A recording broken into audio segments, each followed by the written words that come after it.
I can recommend some better tutors for you, mind you, but anyway. The other thing, as he was speaking there during that, I had to empathise with as well.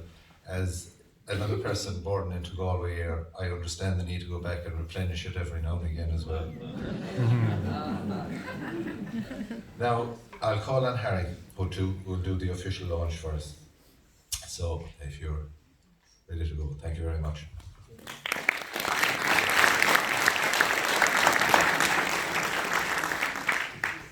Canon Anthony King, Your Grace, Councillor, Reverend Fathers, Sisters, Ladies and Gentlemen.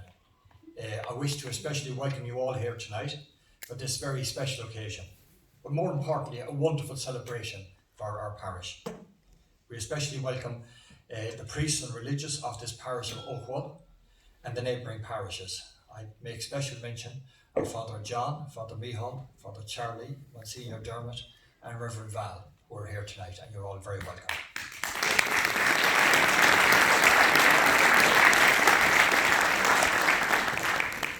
My first encounter with Canon Tony was in St. Jarlath's College, June in 1966.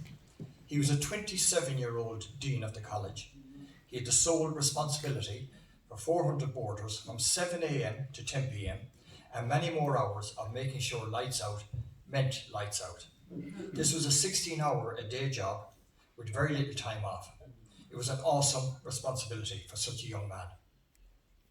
Over 25 years later, I wrote a small history of Kirkpatrick, and I asked Father Tony, who was then the administrator, to officially launch the book on the summit of Kirkpatrick. I suggested a rematch to him with his book, but alas, we may not be on the beautiful slopes of Kirkpatrick, but we're in the wonderful local amenity of Westport Town Hall. Canon Tony, we salute you here tonight for your 23 years of service to the parish of Westport and additional service in more recent years, for your dedication to our parish, community and your positive impact. Your legacy includes the St. Patrick Monument on the Octagon, the transition of the Kirkpatrick pilgrimage from night to a daylight pilgrimage, the refurbishment of Westport Town Hall, your support as one of the founders of the Westport to Road Partnership, and now this memorial record. You're a scholar and a gentleman, one of the finest Galway men that ever walked this way.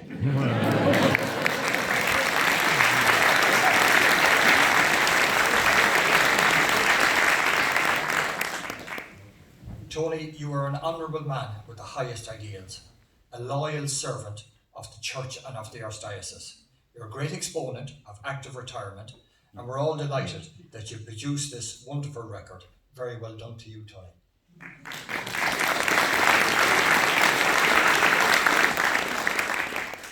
Since 1800, over 200 priests and religious from this parish spread across the Archdiocese and the world. Their call to action was to spread the truth, unite rather than divide, respect each other and carve out better communities.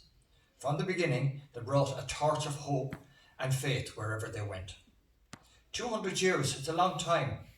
How life and society has radically changed, but the Christian message remains the same. They created and worked in parishes, established churches, schools, medical centres and hospitals. As Father Tony's book states, from the shadow of Kirkpatrick, they began their journey. They had a great sense of place and a pride in their community. This is essentially a history book, the story and life's journey of Westport's finest citizens, the story of educators, medical nurses, doctors and priests, who dedicated themselves to the betterment of mankind. The book starts in the year 1800, when many of the penal laws were still in operation. A Westport man, Aeneas MacDonald, was one of the first boarders in the new St. Jarlath's College in Tuam, which was founded in 1800. He later qualified as a barrister, but did not practice, and he became the agent of Ireland, a modern-day lobbyist for Maynooth, and worked closely with Daniel O'Connell in the repeal of the remaining penal laws and succeeded with Catholic emancipation in 1829. Aeneas wrote several books. In one of his books, written in 1823, he listed out the state of the schools and the churches which were under the patronage of the Archbishop of Tuam, Dr. Kelly. He records the number of students in each school and the lack of educational opportunities, only 20 odd years before the famine. The list of churches included Oakwall, which he described as a spacious, new, unfinished chapel, slated and glazed. Lecanvy, a new slated chapel being built. Drummond, a wretched thatched cottage. More than half the churches in the Archdiocese of Tuam in 1823 were thatched cottages. So, in the early 1800s, there was a tremendous body of work to be done, and many of the people so graciously described in this book contributed their life's vocation to providing better education, advanced healthcare, more commodious church buildings, and teachings wherever they landed. This book is a celebration of their achievement, of their lives, and of their work. Pope Francis says we all have a duty to do good. This one sentence encapsulates their mindset as they started a life of service to their fellow man and God. From our parish, these people were at the forefront of spreading the Christian teaching and providing the essential services such as education, healthcare, which was not readily available from the state. A Chinese proverb about education says, if you're planning for a year, sow rice. If you're planning for a decade, plant trees. If you're planning for a lifetime, educate people. Where the state did not provide education, the Sisters of Mercy and the Christian Brothers certainly did. This book tells the story of the Sisters of Mercy, founded in Westport in 1842, just 3 years before the famine. They provided education and community support for the next 137 years until 2008. It tells the story of the Christian Brothers, who provided education for boys from 1865 to 2002. We should not forget the generosity of people such as Lord Sligo and others who provided land and funds for the building of schools and churches in this parish. We should be forever grateful that we and our ancestors had access to education due to the generosity of the many sisters and brothers who dedicated their lives to the betterment of society. Reverend Val Rogers reflects in this book that the Sisters of Mercy and the Christian Brothers taught many of our Holy Trinity secondary school children over the years, for which our people are deeply grateful. In every society, whether in Ireland or on the missions abroad, there are many who seek to tear down, point fingers, find fault and ridicule. But we all need to rise above this mindset on negativity and cynicism. Victor Hugo stated, "He who opens a school door closes a prison." I'm sure that you will agree with me that they have left a very important legacy. There are many inspiring stories in this book. The laity of this parish also played a huge role at home and abroad. I spoke earlier about Inez MacDonald, who played a pivotal role in securing Catholic emancipation in 1829.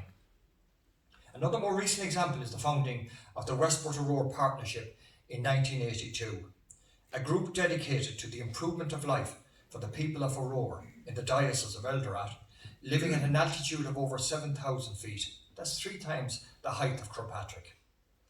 The challenges of daily life in Aurora cannot be underestimated. Even as late as 2019, the local group in Westport agreed to fund drilling a borehole at a cost of over €20,000.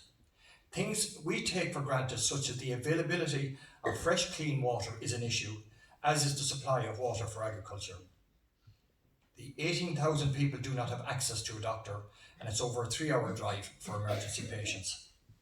Over the last 37 years, the local group have tirelessly worked in partnership with the Medical Missionaries of Mary. Their main activity is the provision of healthcare. Father Tony visited 30 years ago in 1989. In the book, there's a photograph of a very youthful-looking 50-year-old Father Tony. With them on the trip were Johnny Fergus and Pádraig Doherty. And Pádraig describes the scene when he says, "Morning brought a world of bright colours and strange sounds, not of motor cars and radios, but of brightly coloured birds in full song." He says, "My journey did not seem so adventurous when I noticed some small swallows who had made the journey under their own steam."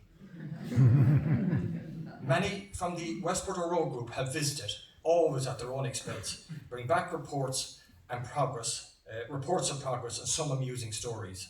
There are many such stories in the chapter on the Aurora Partnership. One where Father Tony, Johnny Fergus and Porry Doherty were being led by a local guide across a river with their shoes flung over their shoulder, and somebody mentioned, was there any crocodiles? Whereupon Porry replied, don't be afraid, they only eat fresh meat, they don't chew leather. Over the last 37 years, the Westport Group have raised over €900,000, and it's estimated that they have saved over 5,000 lives. Projects include a Jeep ambulance, the upgrading of a sewer system, the construction of a new kitchen and a children's ward, and many other projects. The Westport Aurora Partnership has flourished since 1982, and it's the longest such initiative in Ireland. The chapter gives much more detail, and it's a credit to the hard-working committee. They all deserve our appreciation and support, so well done, Mary Ann.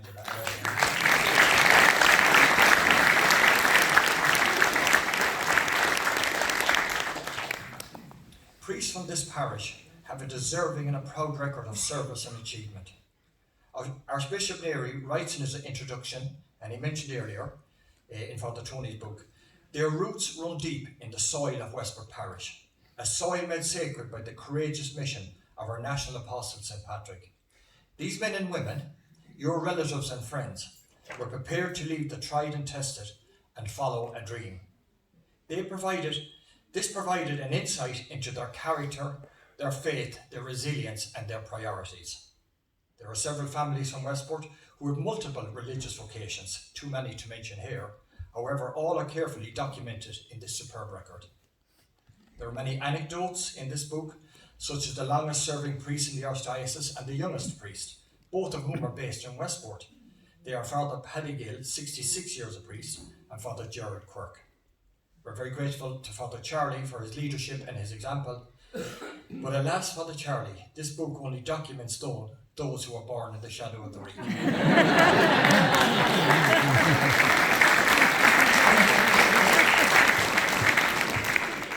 The history of missionary priests and nuns is brilliantly written, and there are many challenges and achievements we've a tale worthy of these 200 pages.